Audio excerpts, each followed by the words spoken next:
किशोरी लाल जी के बेटे राघव की शादी की बात जगह जगह चल रही थी, लेकिन किशोरी लाल जी को कोई लड़की पसंद ही नहीं आती थी। और उसकी एक ही वजह थी, किशोरी लाल जी का लालची होना।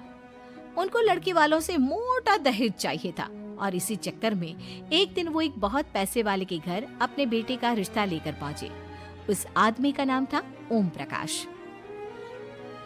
देखिए किशोरी लाल जी, मेरी एक ही बेटी है और मेरी सारी संपत्ति जायदाद सब कुछ मेरी बेटी नैना का ही है। पापा, नाम से लगता है बहुत खूबसूरत होगी। कितना अच्छा नाम है ना, नैना। ओ, वैसे बात तो सही है आपकी। अब इतना पैसा है, जमीन जायदाद है, इकलौती बेटी, आप भी क्या करेंगे? सब कुछ उसे ही देंगे ना। बिल्कुल ठीक पहचाना आपने। बस बेटी की शादी और सारी जायदाद उसके नाम। पापा, बिना देखे हाँ कर दीजिए ना। इतना अच्छा रिश्ता फिर कहाँ मिलेगा? माला माल हो जाएंगे हम। मैं अपनी बेटी को बुलाता हूँ। अरे नहीं नहीं नहीं नहीं, आपकी बेटी का नाम नैना है, सुनकर ही लगता है बहुत सुंदर होगी। रहने दीजिए अंकल, मैं तो आपकी बेटी के नाम से ही इतना खुश हो गया हूँ कि उसे बिना देखे शादी करने को तैयार हूँ। अब तो मैं उसका चेहरा सीधे शादी के बाद ही देखूंगा। और इस तरह राघव नैना का चेहरा नहीं देखता और उससे शादी कर लेता है। शादी के बाद अपनी सुहाग रात पर जब राघव नैना का घूंघट उठाकर देखता है तो नैना की आंखें बंद थी। कितनी खूबसूरत हो तुम नैना। जरा अपनी आंखें खोलकर मेरी तरफ देखो तो सही। नहीं, मुझे शर्म आती है। अरे, मैंने तुम्हें शादी से पहले भी नहीं देखा, और अब अगर तुम आंखें खोलकर मुझे देखोगी भी नहीं तो मुझे अच्छा कैसे लगेगा? इससे पहले कि नैना अपनी आंखें खोलकर राघव की तरफ देखती, अचानक से लाइट चली गई और राघव नैना को पूरी तरह से देख भी नहीं पाया। अगली सुबह नैना राघव के लिए नाश्ता बनाकर लेकर आई। अरे ये क्या, आधा पराठा सीका हुआ है और आधा बिल्कुल कच्चा। ये तुमने क्या किया नैना? बहू, तुमने क्या आधा पराठा तवे से नीचे लटका कर रखा था, जो आधा सिका है और आधा कच्चा? मुझे जितना दिखेगा उतना ही तो सीखूंगी ना पापा जी। जहाँ जहाँ मुझे नजर आ रहा था वहाँ मैंने सीख लिया, जहाँ जहाँ नहीं दिखा वहाँ कच्चा रह गया होगा। इसका क्या मतलब है? ये कैसा मजाक कर रही है तुम? अरे बहू, तुमने इतना लंबा घूंघट क्यों लगाया हुआ है? देखो, हमारे घर में बहुओं को बेटी की तरह रखा जाता है, और फिर तुम तो इतना सारा माल लेकर आई हो। देखो, ये घूंघट डालकर रखने की कोई जरूरत नहीं है। हाँ नैना, पापा जी ठीक कह रहे हैं, तुम तो आराम से रहो, अपना ही घर समझो। नैना अचानक से अपना घूंघट उठा लेती है। अरे ये क्या पापा, नैना की तो एक आंख फूटी हुई है। नाम से नैना, लेकिन ये तो कानी बहू निकली। मेरे साथ धोखा हुआ है, धोखा। बिना दिखाए अपनी कानी लड़की मेरे संग ब्याह दी। मुझे कानी भी नहीं चाहिए।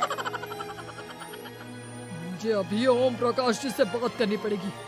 आखिर उन्होंने मेरे साथ ऐसा किया क्यों? अरे, आप लोगों ने ही तो पापा से कहा था कि आप लोग शादी से पहले मुझे देखना नहीं चाहते। अब मेरे पापा पर क्यों इल्जाम लगा रहे हैं?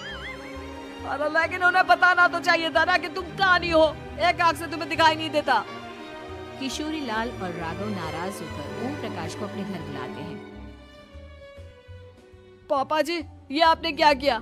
शादी से पहले बताया क्यों नहीं कि नैना की आंखों में परेशानी है? अरे, आप ही ने तो लड़की देखने से मना कर दिया था।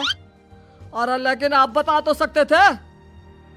आपको तो हमारी बेटी की प्रॉपर्टी चाहिए थी, वो भी पूरी की पूरी। अब क्या हुआ अगर उसे आधा दिखाई देता है? प्रॉपर्टी तो आपको पूरी मिल गई ना। अरे ये क्या बात हुई? मेरी शादी प्रॉपर्टी से नहीं, आपकी बेटी से हुई है। अब ये तो पहले सोचना चाहिए था, तब तो मेरी प्रॉपर्टी देखकर तुम्हारी जुबान लप लपा रही थी। लेकिन मैं कानी लड़की को अपनी बीवी बनाकर नहीं रख सकता। पापा, कुछ करिए ना आप। हाँ, करता हूँ। देखिए ओम प्रकाश जी, आप हमारे साथ ऐसा नहीं कर सकते। और तुम देखो, अगर तुमने मेरी बेटी से शादी तोड़ी ना, तो जो भी प्रॉपर्टी मैंने तुम्हें दी है वो तो पूरी की पूरी वापस ले ही लूंगा और आधी प्रॉपर्टी तुम्हारी भी लूंगा।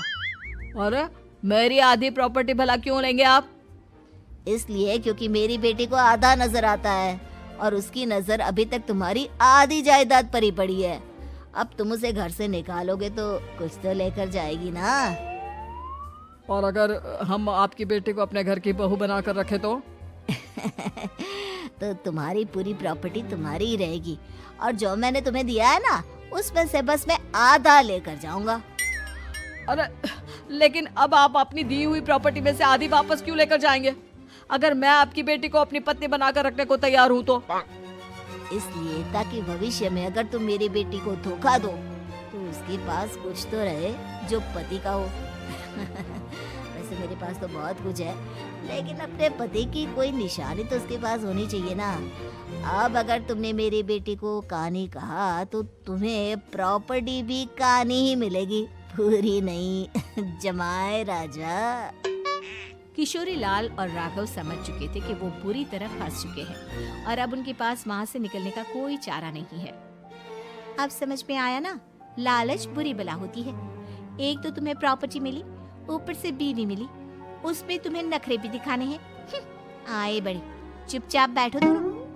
कुछ दिनों के बाद नैना राघव की कार लेकर बाजार घूमने निकलती है और जब कार लेकर वापस आती है, ये क्या? एक तरफ से मेरी गाड़ी पूरी खराब हो चुकी है। लगता है तुमने मेरी गाड़ी को किसी दूसरी गाड़ी के साथ एक्सीडेंट किया है। अरे अरे कितना बड़ा नुकसान कर दिया तुमने बहू। वो क्या है ना पापा जी, मुझे एक आंख से दिखाई नहीं दे रहा था, सामने से गाड़ी आ रही थी। मुझे तो सिर्फ आधा ही दिखाई दिया और वो गाड़ी मेरी कार से रगड़ती हुई निकल गई। अब मैं क्या करूं बताओ? आप इसे ठीक कराने के पैसे कौन देगा? तुम्हारे पापा? तुमने मुझसे इस तरह से बात की? अभी रुको। नैना राघव की शिकायत ओम प्रकाश को कर देती है। देखो राघव, अब जो मेरी आधी प्रॉपर्टी तुम्हारे पास थी ना उसमें से आधी और मैं लेकर जाऊंगा क्योंकि तुमने मेरी बेटी को डांटा। अरे नहीं नहीं पापा जी, गलती हो गई, माफ कर दो। गलती की तो कोई गुंजाइश ही नहीं। अगली बार मेरी बेटी को डांटा तो बची हुई आधी में से आधी और ले जाऊंगा। लालच के चक्कर में हम दोनों ने बहुत बड़ी गलती कर दी बेटा। एक तो तुम्हें कानी बहू मिली और ऊपर से जो माल मिला वो भी काना। इस तरह राघव की हर एक गलती पर ओम प्रकाश उसकी प्रॉपर्टी का आधा आधा हिस्सा लेकर अपना सारा माल वापस ले गया और राघव को कानी बीवी से काम चलाना पड़ा।